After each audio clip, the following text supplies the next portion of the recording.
नमस्कार। टुडे हिमाचल में आपका बहुत बहुत स्वागत है। मैं हूं आपके साथ भावना रेनॉल्ड और चलिए देखते हैं शाम की बड़ी खबरों को फटाफट। तेलंगाना सीएम पद की शपथ लेंगे रेवंत रेड्डी। सीएम सुखबीर समारोह में होंगे शामिल। आज हैदराबाद रवाना होंगे मुख्यमंत्री। तेलंगाना में पहली बार सत्ता में आई कांग्रेस पार्टी का शपथ ग्रहण समारोह गुरुवार यानी कल आयोजित हो रहा है। शपथ ग्रहण समारोह में शामिल होने के लिए हिमाचल प्रदेश के मुख्यमंत्री सुखविंदर सिंह सुक्खू हैदराबाद के लिए रवाना हो गए हैं। किसानों को जैविक खाद बेचेगा हिमफेड, बाजार से कम दाम पर मिलेगी।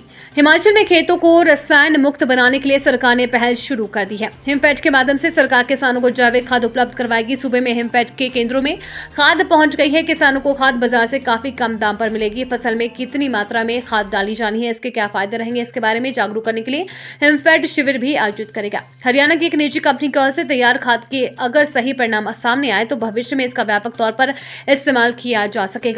हिमफेड के पास 3 तरह की खाद पहुंची है। बता दें कि रासायनिक उर्वरकों के लगातार उपयोग से खेती की लागत बढ़ती जा रही है और जमीन सख्त हो रही है।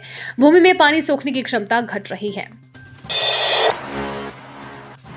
केलांग कल्पा और समदो का न्यूनतम तापमान लगातार तीसरी रात माइनस में ठिठुरन बढ़ी। प्रदेश में बारिश और बर्फबारी का दौर थमते ही शीतलहर बढ़ गई है।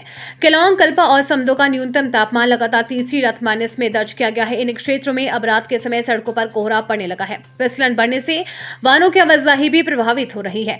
मंगलवार रात को केलांग में न्यूनतम तापमान -5.2, समदो में -2.7 और कल्पा -0.8 डिग्री सेल्सियस रिकॉर्ड हुआ। बारिश बर्फबारी के बाद शिमला, ऊना, सोलन, कांगड़ा में भी सुबह शाम के समय मौसम में ठंड बढ़ गई है। मंदिरों में जमा है 6 क्विंटल सोना, 234 क्विंटल चांदी बना सकेंगे सिक्के। हिमाचल के मंदिरों में सदियों से जमा सोना चांदी के सिक्के बनाए जाएंगे। प्रदेश के मंदिरों में करीब 6 क्विंटल सोना और 234 क्विंटल चांदी जमा है। ये सिक्के श्रद्धालुओं को बेचे जाएंगे। सिक्कों से आने वाला पैसा मंदिर न्यासों के पास रहेगा। बॉन्ड और कई अन्य विकल्प भी है। मंदिर न्यास के पास रहेंगे। न्यास को इसके लिए पहले सरकार से मंजूरी लेनी होगी। सिक्कों से प्राप्त राशि का इस्तेमाल न्यास मंदिरों में दर्शन करने वाली अन्य श्रद्धालुओं को और बेहतर सुविधाएं देने के लिए करा सकेंगे। इसके लिए सुक्खू सरकार ने वर्ष 1986 में बने नियम संशोधित कर दिए हैं और मंगलवार को अधिसूचित किया गया है। खराब अर्थव्यवस्था के चलते राज्य सरकार ने मंदिरों में जमा सोना और चांदी का उचित उपयोग करने का निर्णय लिया है।